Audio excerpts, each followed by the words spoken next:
On the 14th of April 1578, the third husband of Mary Queen of Scots, James Hepburn, 4th Earl of Bothwell, died in prison in Dragsholm Castle. He had become Mary's husband under very shady circumstances. Her second husband had been murdered and the murderer had not been found. James Hepburn was the key suspect in his murder and he'd been acquitted of that murder, but very few actually believed that he wasn't responsible.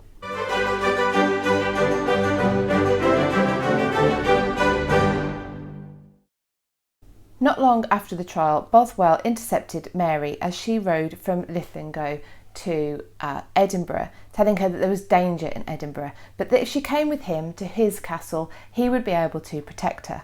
Events which happened next are a matter of conjecture, but he managed to persuade Mary to marry him. So not only had Mary not pursued well enough in the eyes of her contemporaries the murderer of her husband, she then went and married the chief suspect. Events took a turn just for the worse and worse for Mary. She was dishonoured, she was forced to abdicate, and Bothwell fled to the continent. Bothwell was hoping to be able to gather forces and come back and restore Mary Queen of Scots to the throne, but that is not how it worked out.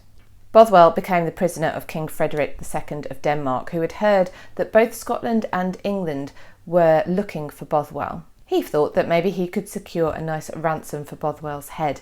However, as Mary's position became more and more untenable and it was clear that she was not going to be restored to the throne of Scotland, Bothwell's value as a prisoner declined and he was kept in worse and worse conditions. He was held at Dragsholm Castle from 1573 until he died in 1578. So there are accounts that I've read a number of times about a pillar where he was said to have been chained to, and a groove in the floor around the pillar where he would have walked.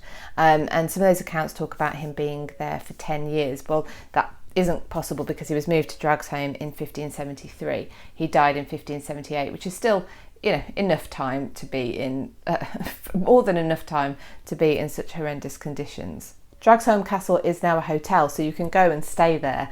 It is said to be haunted by a number of the inmates who had been held there in the past, including Bothwell himself.